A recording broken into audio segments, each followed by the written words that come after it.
दोस्तों इंग्लिश के अंदर दो टाइप की वॉइस होती है, एक एक्टिव और दूसरी पैसिव। एक्टिव का मतलब हम लोग जानते हैं सतर्क रहना। कहने का मतलब सेंटेंस के अंदर सब्जेक्ट जब एक्टिव रहता है कोई काम करते हुए, मतलब सब्जेक्ट अगर खुद काम करता है तो वो होती है एक्टिव वॉइस। जैसे Mukesh writes a letter, Mukesh letter लिखता है तो मुकेश यहाँ पर एक्टिव है, मुकेश खुद लेटर लिख रहा है।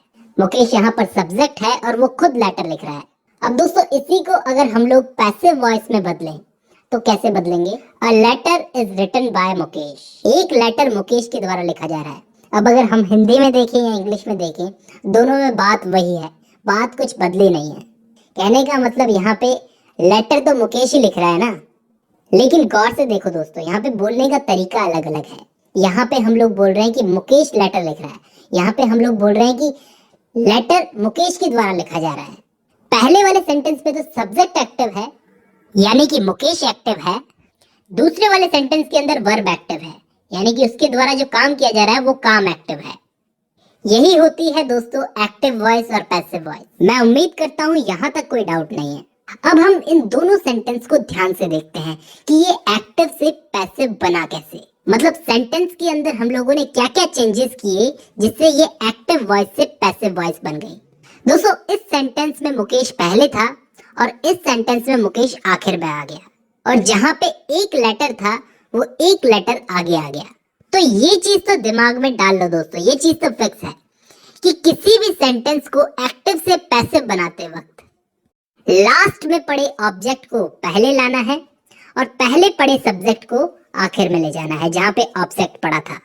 ये चीज बहुत सिंपल है, बच्चा भी समझ जाता है। तो यहाँ पे चेंजेस जो होंगे वो बीच में होंगे। कहने का मतलब यहाँ पे राइट्स बन गया इज रिटन। कहने का मतलब अगर हम सेंटेंस को एक्टिव से पैसिव में बदलेंगे तो वर्ब की फर्स्ट फॉर्म थर्ड फॉर्म में बदल जाएगी। यहाँ पे राइट वर्ब है तो इसकी थर्ड फॉर्म क्या होगी? रिटन। दोस्तों किसी भी सेंटेंस को हम लोग एक्टिव से पैसिव में बदलते हैं तो एक चीज और है जो यहाँ पे जुड़ती है, वो है ये बाय। आप एक्टिव वॉइस से पैसिव वॉइस में किसी भी सेंटेंस को बदलो, ये बाय को तो लगाना ही पड़ेगा। ठीक है, इतना समझ में आ गया। तो क्या सारे टाइप के सेंटेंस हमको ऐसे ही बदलने हैं क्या? मतलब सेंटेंस हमें पास्ट में दे दिया जाए, फ्यूचर में दे दिया जाए, सेंटेंस कंटिन्यू हो, तो ऐसे सेंटेंसेस को हम लोग कैसे बदलेंगे वो भी मैं आपको सिखा देता हूँ। अब हम लोग कुछ सेंटेंसेस को बदल करके देखते हैं, हमको सब समझ में आ जाएगा। जैसे सबसे पहला सेंटेंस है ही राइट्स अ लेटर, तो इसको पैसिव में बदलेंगे तो a letter is written by him. यहाँ पे सारे नियम अप्लाई हो गए।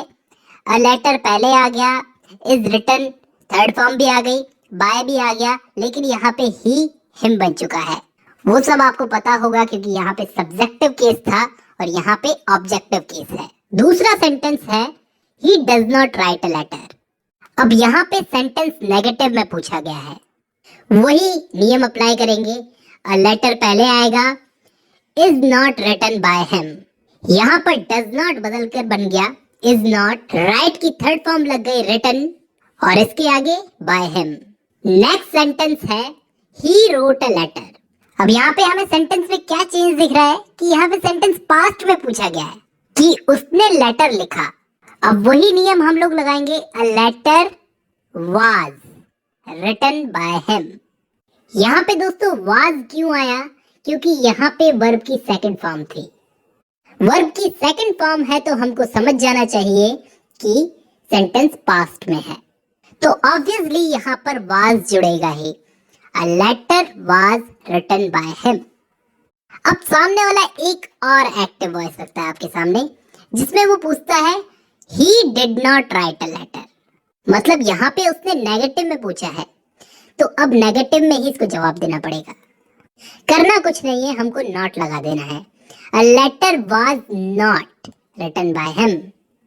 अगर यही चीज हमसे कोई फ्यूचर में पूछे, फ्यूचर एक्टिव वॉइस में पूछे he will write a letter, कि वो एक लेटर लिखेगा, इसको पैसिव वॉइस में बदलो। इसमें भी दोस्तों कुछ चेंज नहीं होगा, बस विल के आगे बी लग जाएगा, बाकी सारे नियम अप्लाई करेंगे। A letter will be written by him. अब दोस्तों यही चीज उसने प्रेजेंट कंटिन्यूअस में पूछ ली, मतलब he is writing a letter, इसको बदलो। पैसिव वॉइस में। इसमें भी करना कुछ नहीं है, इसमें बीइंग जोड़ देना है। A letter is being written by him. अब यही सेंटेंस अगर पास्ट कंटिन्यूअस में पूछा गया है, मतलब he was writing a letter, past में वो लेटर लिख रहा था, इसको पैसिव वॉइस में बदलो। तो कैसे बदलोगे? इसमें भी बीइंग लगा देना है दोस्तों। A letter was being written by him. अब दोस्तों परफेक्ट टेंस में अगर इस चीज को पूछे कोई, मतलब प्रेजेंट परफेक्ट में पूछे he has written a letter, इसको बदलो। तो दोस्तों इसको सिंपली कुछ नहीं करना है, इसमें सिर्फ बीन जोड़ देना है। A letter has been written by him. और अगर पास्ट परफेक्ट में पूछे he had written a letter, इसको बदलो। तो दोस्तों इसको भी बीन लगा देना है। A letter had been written by him. तो यहाँ पे दोस्तों हमने टेंस के हिसाब से एक्टिव को पैसिव में बदला। लेकिन जैसा कि मैंने आपको बताया कि अलग अलग टाइप की ट्रिकी एक्टिव वॉइस हमसे पूछी जा सकती है, तो कुछ चीजें हमें यहाँ पे याद रख लेनी होगी कि एक्टिव वॉइस में हमारे सामने अगर डज नॉट और डू नॉट आए तो पैसिव वॉइस में हम उसको नॉट बना देंगे। एक्टिव वॉइस में वर्ब की सेकंड फॉर्म हो तो पैसिव वॉइस में हम लोग वाज वर्ब का यूज करेंगे। एक्टिव वॉइस में अगर डिड नॉट हो तो पैसिव वॉइस में वाज वर्ब प्लस नॉट का यूज करेंगे। एक्टिव वॉइस में अगर विल शैल या फिर कोई मॉडल हो तो पैसिव वॉइस में हम लोग विल शैल मॉडल के आगे बी लगाएंगे। एक्टिव वॉइस अगर कंटिन्यूअस में हो तो उसमें हम बीइंग लगाएंगे। और लास्ट में अगर एक्टिव वॉइस में हैज, हैव, हैड ऐसा कुछ भी आए तो पैसिव वॉइस में हैज बीन, हैव बीन और हैड बीन का यूज होगा।